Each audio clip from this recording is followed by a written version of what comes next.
Senator, we'll take that back and we will work with you and this committee. How about just a yes or no? Will you commit to releasing this unclassified document that alleges that the President of the United States, has taken $5 million or more in bribes from a foreign nation?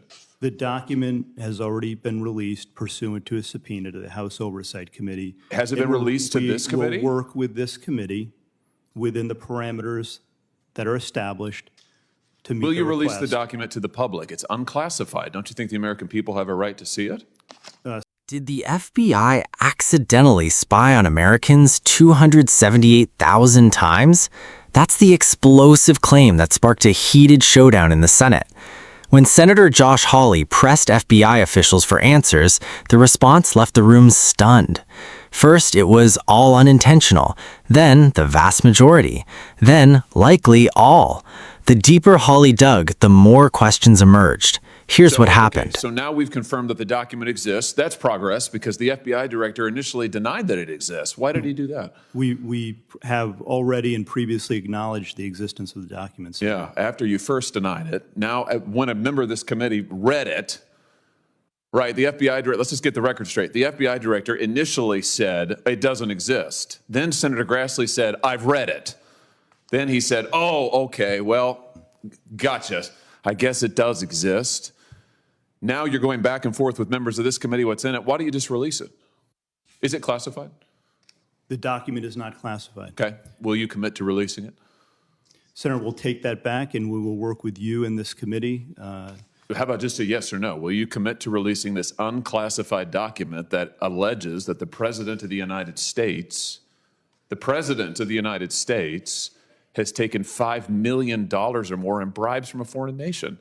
The document has already been released pursuant to a subpoena to the House Oversight Committee. Has it been released to this committee? We will work with this committee within the parameters that are established to meet the request. Will you release the document to the public? It's unclassified. Don't you think the American people have a right to see it? Senator, the document, as you know, contains sensitive information that has bearing on the life of the source of the information, potentially. You can redact the source's name. We do this all the time. In some instances, Senator, and I know you know this, that is not sufficient to protect people. And that's what we strive and work to do each and every day. And I hope you would take that seriously, too. Oh, I take it very seriously. But I also take seriously the fact that your institution has repeatedly abused its authority, has repeatedly targeted political opponents. Your institution is the one that went to the door of pro-life protesters with SWAT teams to try and intimidate people because of their speech. Your institution is the one that treated parents as domestic terrorists because of their speech. Your institution is the one that, according to the court, the FISA court, ran 278,000 unwarranted, probably illegal queries on Americans, right?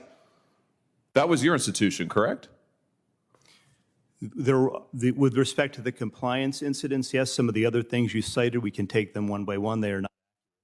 Compliance, you would characterize the unlawful querying 278,000 times of American citizens as compliance issues? We've said before, I've said that it's totally unacceptable. Who's been fired for it? Individuals involved are handled through the disciplinary process. Who's been fired for it? We have, in the case of the unintentional instance where something similar happened, we have fired people in the past. Wait, I'm sorry. What does that word salad mean? The unintentional instance where what does that mean? Who's been fired for the 278,000 times that you improperly or illegally queried the database for American citizens? Anybody? When we find intentional incidents. Well, you're saying that the 278,000 queries were unintentional? I believe that's correct. Wow, 278,000 times American citizens' information was queried by your agency unintentionally? That's your testimony? I would want to go back and check that, Senator. But well, that's what you just told me. My understanding is that the vast majority of Well, wait, that's different. You just said it was. You just said it was unintentional. Now it's the vast majority. Which is it? Do you know? I would want to go back and check it. So you don't know? My understanding is that likely all are were unintentional. Likely all. So first it was nature. all of them, then it was vast majority. Now it's likely all. So you don't know is the answer to the question. I don't know the answer as we sit here today, but I will Could find have out started and I with will that get back to probably. you. Who was fired for the lies to the FISA court for the Carter Page warrant?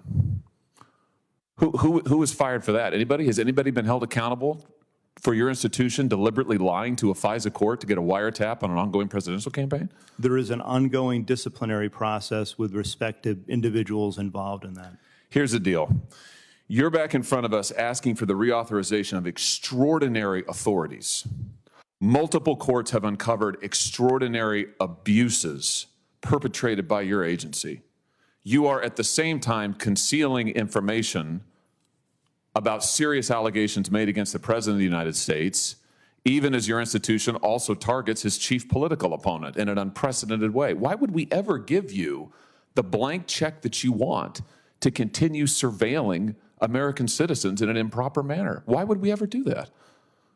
Senator, we're here to talk about reforms today. I did get confirmation that the query. No, we're not. We're here to talk about the reauthorization of Section 702. Why would we reauthorize it, given your track record of abuse and illegal improper surveillance and political targeting? Why would we do that? Why would it be appropriate for this body to do that? We've made significant reforms and implemented corrective measures. We've seen significant progress as a result of that, Senator. The So you queries say. that you mentioned early were in fact unintentional. That's what I was just told by my counterpart.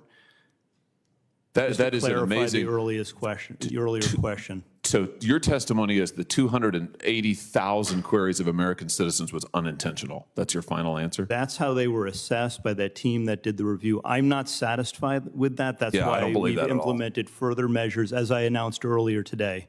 Yeah, I don't believe that at all. And frankly, we've heard from your agency 1,000 times that you're going to do better, will do better. You promised after the abuses of Title I you'd do better, and then we find out that in the meantime you're illegally querying 280,000 American citizens' data. It's unbelievable, frankly. Everything you say is unbelievable. Senator Tillis?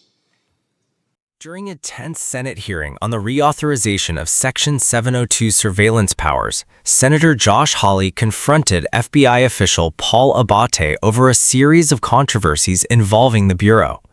The exchange began with questions about an FBI document known as an FD-1023. According to lawmakers, the document contains allegations that then-President Joe Biden was involved in a foreign bribery scheme worth millions of dollars. Hawley challenged the FBI's refusal to publicly release the unclassified document. FBI officials argued that revealing details could put confidential sources at risk. Hawley pushed back, suggesting that sensitive information could be redacted while still allowing the American people to see the contents. But the hearing quickly shifted to a broader issue, the FBI's use of surveillance authorities. Hawley cited findings from the Foreign Intelligence Surveillance Court, which reported that the FBI conducted approximately 278,000 improper queries of Americans' information within government databases. When asked who had been fired for those violations, the FBI officials struggled to provide a clear answer. The most dramatic moment came when Hawley questioned whether those hundreds of thousands of searches were intentional. The answers appeared to change repeatedly. At first, the official suggested the incidents were unintentional. Then he referred to the vast majority as unintentional. Moments later, he said he would need to verify the details and eventually stated that the violations had been assessed as unintentional by internal reviewers. Hawley was clearly unconvinced. He argued that the FBI has repeatedly promised reforms following past controversies, including surveillance abuses connected to the Carter Page investigation and other FISA-related misconduct. The senator's central question was simple. If the FBI has a history of surveillance errors and unanswered accountability questions, why should Congress renew its powerful surveillance authorities? The FBI's response was that significant reforms have already been implemented and that compliance measures have improved dramatically in recent years. But for Hawley, those assurances weren't enough. The hearing highlighted a larger debate taking place in Washington: how to balance national security with civil liberties. Supporters of Section 702 argue it is one of the nation's most important intelligence tools for detecting foreign threats. Critics argue that without stronger safeguards, Americans' privacy rights remain vulnerable. As Congress considers the future of these surveillance powers, exchanges like this one are likely to fuel even more scrutiny and even more questions about transparency, accountability, and government surveillance.